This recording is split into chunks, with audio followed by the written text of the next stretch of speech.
بسم اللہ الرحمن الرحیم۔ تمام عاشقان رسول صلی اللہ علیہ وآلہ وسلم کو السلام علیکم ورحمۃ اللہ وبرکاتہ۔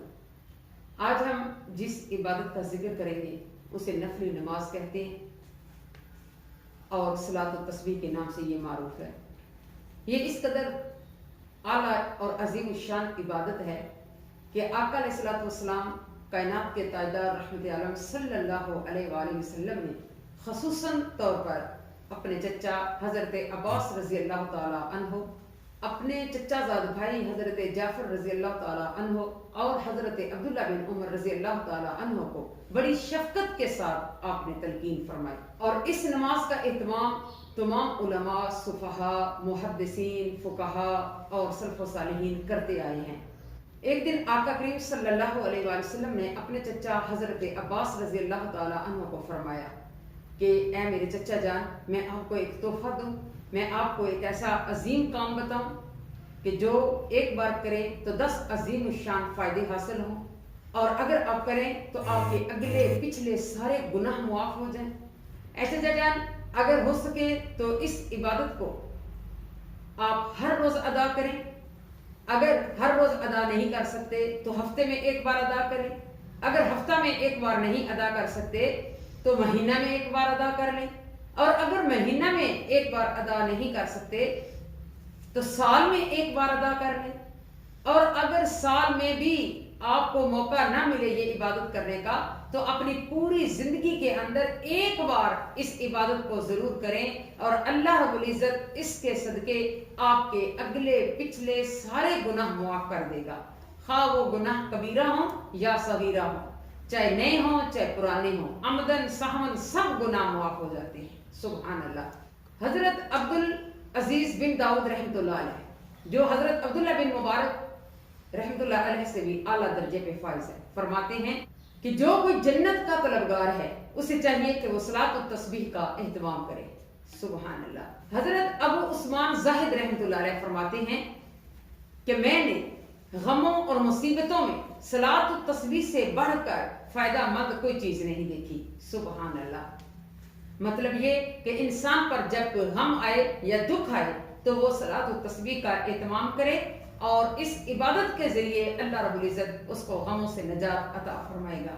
بعض محققین کے حوالہ سے یہ بھی ذکر کیا گیا کہ صلاۃ و تسبیح پڑھنے کا بہت بڑا ثواب ہے، اور اگر کوئی جان بوجھ کر اس کی فضیلت کو سمجھنے کے باوجود اور اس کی اہمیت کو سمجھنے کے باوجود اس سے کنارہ کش ہو اور اس کو اپنی زندگی کے اندر اپنائے نہ تو سمجھیں کہ وہ دین سے بہت دور ہے۔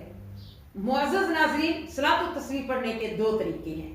ایک وہ طریقہ جو آقا علیہ الصلوۃ والسلام دو جہان کے سردار رحمت عالم صلی اللہ علیہ وآلہ وسلم نے اپنے چچا حضرت عباس رضی اللہ تعالی عنہ کو تلقین فرمائی۔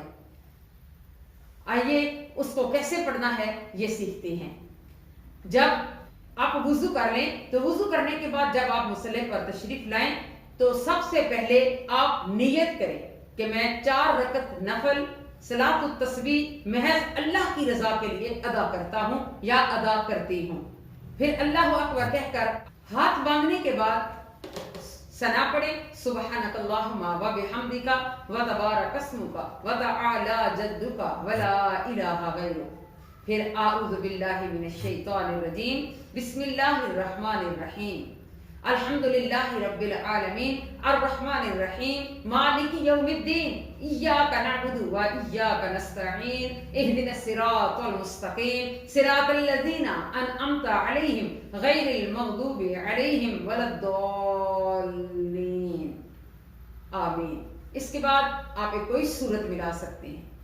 آپ کو کوئی بھی قرآن مجید کی سورت یاد ہے تو اس سورت کو آپ پڑھ سکتے ہیں، لیکن حضرت ابن عباس رضی اللہ تعالی عنہ سے یہ پڑھنا منقول ہے کہ آپ پہلی رکعت کے اندر سورت الہاکم التکاثر پڑھتے تھے، اور دوسری رکعت کے اندر والعصر ان الانسان لفی خسر، اور تیسری رکعت کے اندر قل یا ایھا الکافرون، اور چوتھی کے اندر قل هو اللہ احد اللہ الصمد پڑھتے تھے۔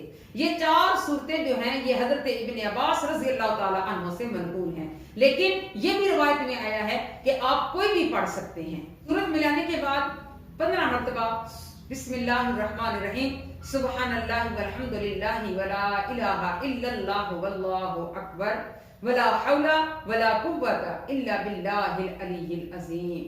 یہ 15 مرتبہ پڑھنا ہے. اس کے بعد رکوع جانا ہے. ادھر 3 مرتبہ سبحان ربی العظیم سبحان ربی العظیم سبحان ربی العظیم، یہ 3 مرتبہ کہنے کے بعد آپ نے اس تسبیح کو 10 مرتبہ پڑھنا ہے. پھر آپ نے قوما کرنا ہے کھڑے ہو کر سمی اللہ لمن حمدہ ربنا لک الحمد.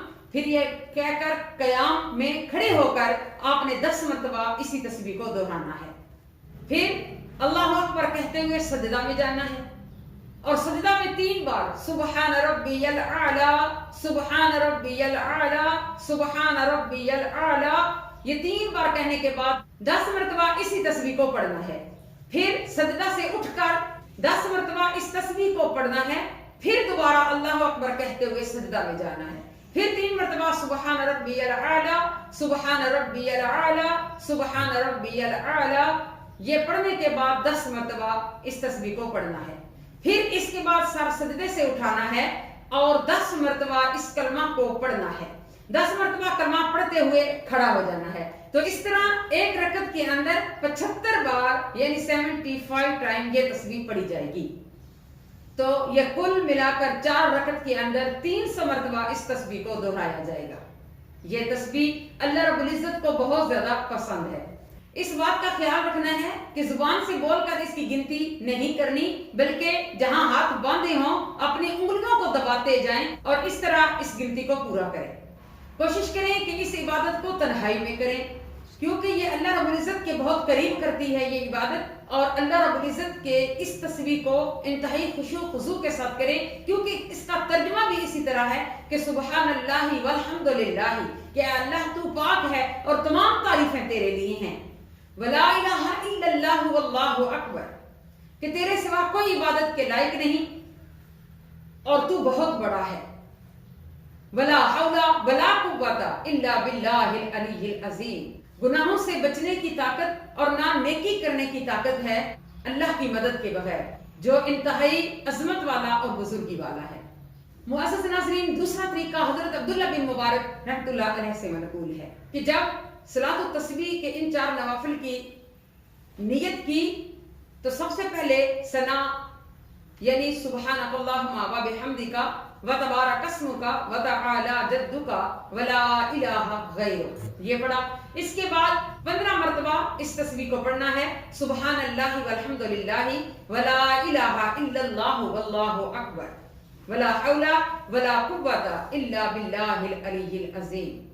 15 مرتبہ پڑھنے کے بعد آپ نے اعوذ باللہ من الشیطان الرجیم بسم اللہ الرحمن الرحیم، اس کے بعد سورۃ فاتحہ کے ساتھ کوئی سورت ملا کر پھر 10 مرتبہ اسی تسبیح کو پڑھنا ہے.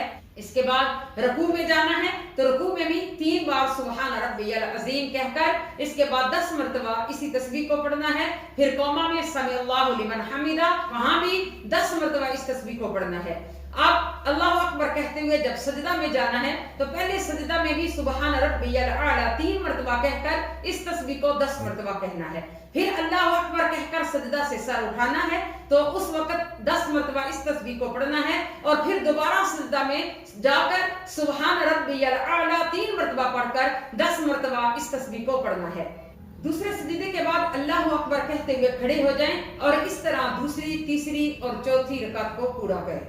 معزز ناظرین، اب سوال یہ پیدا ہوتا ہے کہ اس عبادت کو کس وقت ادا کیا جائے. صبح فجر کی اذان سے لے کر سورج کے نکلنے تک یہ وقت مکروہ ہے، زوال کا وقت مکروہ ہے اور عصر کی اذان سے لے کر مغرب تک یہ وقت مکروہ ہے. اس کے علاوہ جب آپ چاہیں، جس وقت چاہیں اس نماز کو ادا کر سکتے ہیں. چونکہ یہ عبادت آقا علیہ الصلوۃ والسلام دو جہان کے سردار صلی اللہ علیہ وسلم نے اپنے چچا حضرت عباس رضی اللہ تعالی عنہ کو تلقین فرمائی تھی، اس لیے اس عبادت کی بہت زیادہ اہمیت و فضیلت ہے. معزز ناظرین، کوشش کریں کہ رمضان المبارک میں یہ برکتیں سمیٹنے کی کوشش کریں اور اس عبادت کو اپنی زندگی کا معمول بنائیں اور کوشش کریں کہ اس عبادت کو تنہائی میں کریں. اللہ رب العزت کی پاک بارگاہ میں دعا ہے اللہ رب العزت ہماری ہر عبادت کو قبول اور منظور فرمائے. آمین. السلام علیکم ورحمۃ اللہ وبرکاتہ.